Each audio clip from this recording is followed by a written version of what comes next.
Hi guys, Hello. this is Rose Knows Money Making with Left Lane Finds. Hello. And we are over here. She is comping out some clothes for her business, which she has stores on Etsy, Poshmark, and eBay. eBay. So I'm looking on eBay. I'm looking up the brands and I'm looking to see what the sold values are of the various clothes here, and then we'll see if there's something I can flip for a profit. Yeah, so she flips for a profit. It pays for her skiing, and that's what she does as a job. And you're doing that part time right now, right? Yeah, I do it part time. That's the way I like it. And You can lights do it. just kind of bright. Yeah, you can do it. Let me put my pocketbook down. I can work as many hours as I want. I just choose to do it part time, and I go to the thrift stores and find things to flip for a profit. In this case, she asked me to look at some of her clothes, and so I'm doing that, and I'm going to comp it out and see if there's something I can pick up and do that way. Yeah. Now you don't just do clothes and shoes. You do china and interesting. Yeah, so I sell vintage. I basically will sell anything I can flip for a profit. Coffee makers, pots and pans, so I can do any type of home goods. I can do toys. I can, anything I can flip for a profit. When I find things, it has to have the right value for me to buy it, in order for me to flip it and make that profit. Right. Yeah. So, That's awesome. So you're really good with numbers and stuff. And you said you were getting a percentage on some of these items. Can you talk about your percentages? Yeah, so I try to look for items that I can get somewhere between 3 and 400% return on my money. Did you all hear that? 3 to 400% return on her money. Right. Now, not all resellers do that. Some people will, they're like happy if they make 50 or 60% return on their money. They're trying to go for what's called the fast nickel instead of the slow dime. I sometimes go for the slow dime. I will wait and get more profit sometimes, Other times it just happens that way. There's times where I make a lot of money on something, and sometimes I'll buy something and I don't make hardly any profit on it. So it averages to that 300-400% return. Okay, and now you do buy things and then find out later it's been damaged and... Oh, yeah, that happens all the time. So you like chip plates or whatever. Yeah. Do you have something that you're going to do with all your chip plates and cups and stuff like that? Yeah, so sometimes you have no choice. Like, you have to buy the whole set of plates, like a stack of plates. And one might be chipped, or you find on your way home you chipped it in the car driving it home. So I have a box that I put all of that chipped, broken, cracked china into, and the plan is to do some sort of project with it, probably a mosaic, because I want to take a hammer to all that. That's actually a really good idea. Yeah, I like that. Some of it's, this is like vintage plates. They're not making these anymore. Right. It's sad when you get home and you find out that one's damaged, But that happens, If you have a stack of 5 plates and 4 are good and 1 isn't, oh well, that one is going to go into an art project. So you sell a set of 4 instead of a set of 5. Right. So you could also sell those to crafters, right? Yes. So I did think about that. I was like, well, I could just keep this box and keep filling it up and then put it on like Facebook Marketplace for a crafter to come and do it, because I'm not as crafty as other people. That's a good idea. Yeah.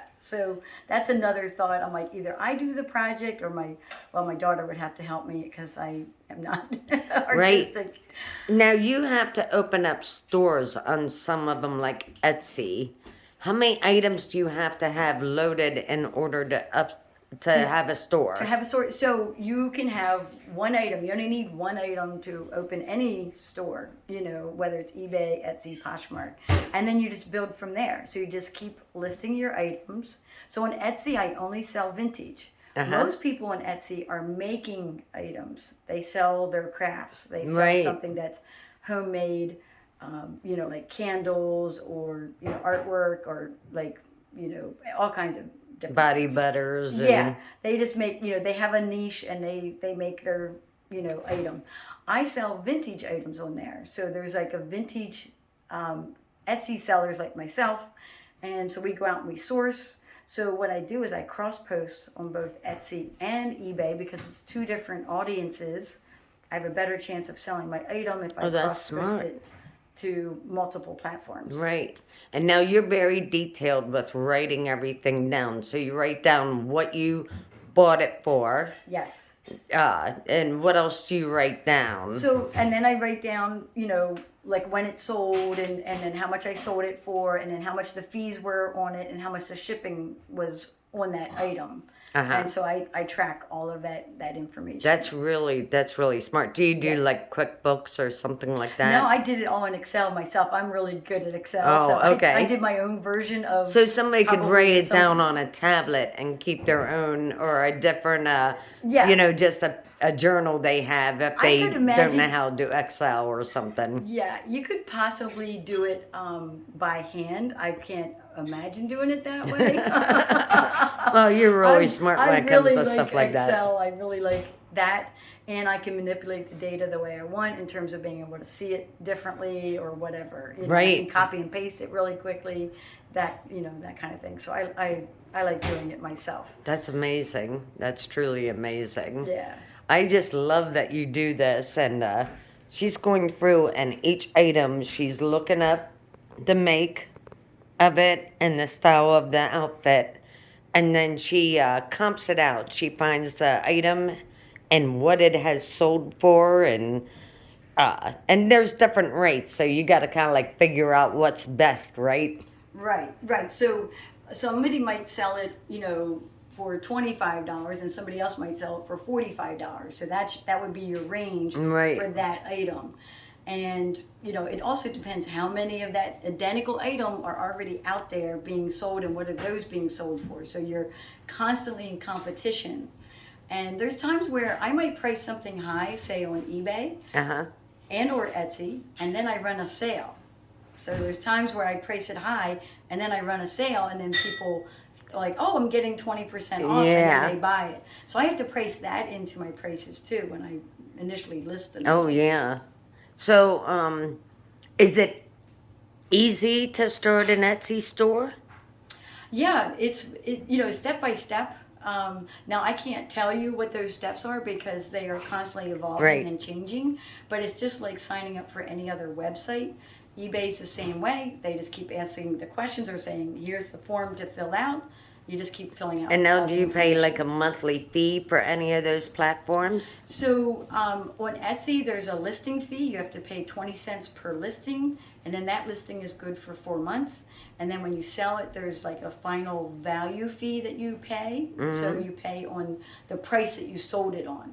So if you sold a $20 item, it's not as much. But if you sold a $150 item, it's going to be a lot. In terms of how much fee you're paying. But again, you got to think about that when you're pricing your item, and putting it out there, that you buy it for a certain amount and you're going to sell it for a certain amount. But then in comes all the expenses around that. So when it sells on the platform, do you have to pay that fee right away before you get the money for the item? Yes, they take it right away. They take it immediately. They take the fees immediately. Okay, they take it. So the people pay online. Yeah, so they're not sending you a check. Everything's online, and then everything is paid to you online too, and it just drops electronically into your account. Oh, that's so nice. Etsy pays me monthly. eBay pays me weekly.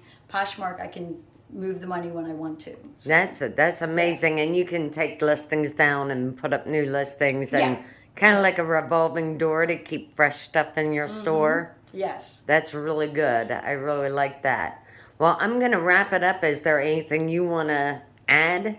Well, I'm gonna add that if you guys have anything around your house, things that like old dishes, old lamps, old whatever, anything around the house that you're like, you know what, I think I could sell this on Facebook Marketplace.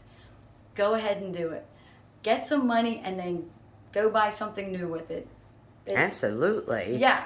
Like there's Or times pay where that medical bill Yeah, that you've been they- putting off. and if it doesn't sell, then you can donate it, and maybe a reseller like myself might find it. Right, you know? right, or have a But- garage sale. Yeah. Anything. So the other thing I want to say is like resellers, one of the reasons why we do this is yes, to make the money on it. The other thing is to keep everything out of the landfill. Yes. We want to keep it going and moving, and whoever buys the item from me might turn around and donate it. Somebody else buys it and sells it I again. absolutely Oh, agree. Yeah. So Yes. it's a big thing to keep things out of landfill. Yep.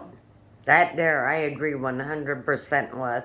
So you definitely want to do that. Is there anything else you want to add? Nope, I think that's everything. Oh man, I absolutely love you for doing this.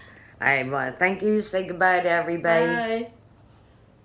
That's Left Lane Finds. I will put her link in the description and in the comments. And please go over to her show. You'll learn a lot. So on YouTube, you go over and make sure you watch for a couple minutes before you subscribe. And then make sure you like and put comments down there and ask questions. She's really good about answering questions. Okay, love you all. Bye.